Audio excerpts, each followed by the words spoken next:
Here's another common problem with the TRX models, is the brake seizing up inside the brake drum. Next step, remove both of these here, all of these little 8mm bolts. And when you're taking this off, you'll notice that there's actual little pry notches to be able to get that off easily, just like that. But there's that. When removing these brake cables here, you'll notice there's a 8mm just there to be able to hold the cable so that you don't spin the cable when you're trying to undo these. They get a bit seized sometimes. Right, now we've got the cables out of the way, we can undo this bolt here, which will allow this to slide off, and then we can just take the hub off this side here, and then just drop off those two pins there and take off the brake shoes.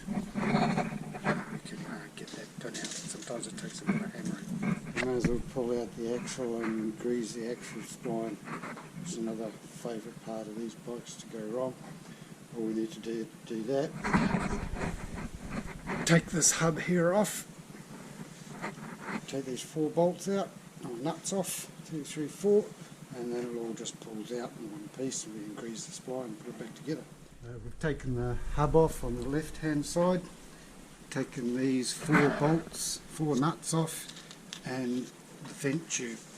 And now this here will come off, and then the shaft will come off, and this is the spline that I was talking about that needs to be greased.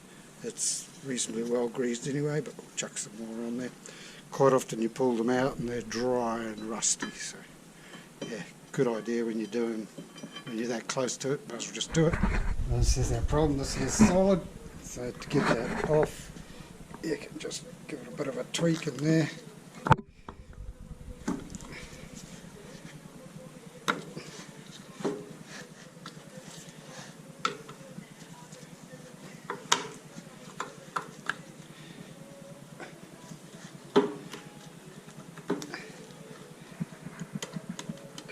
Show you how to pull that spring and stuff back together afterwards.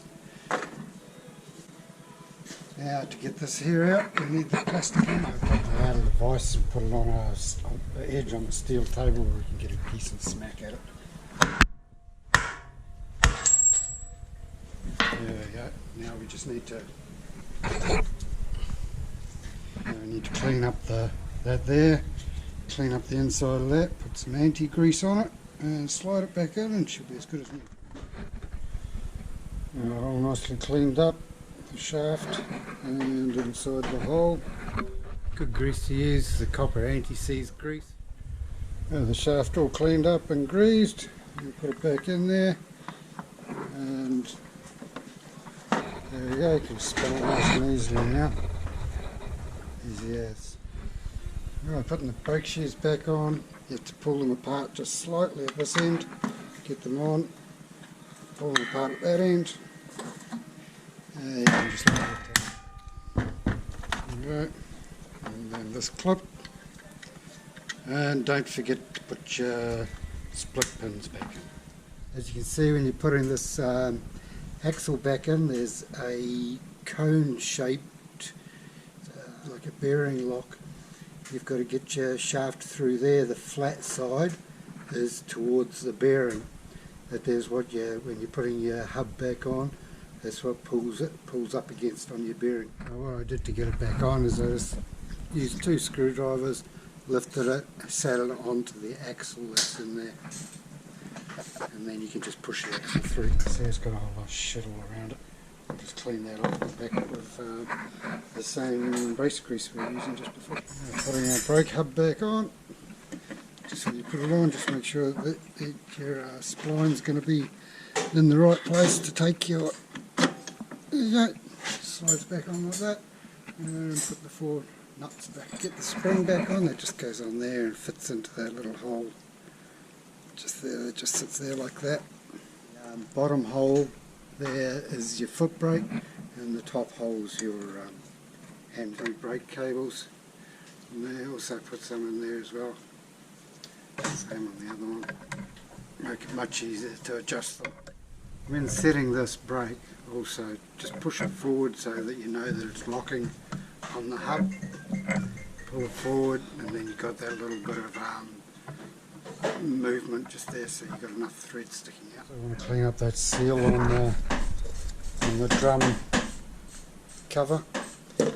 Stop the water and crap getting in there. I cleaned up the seal.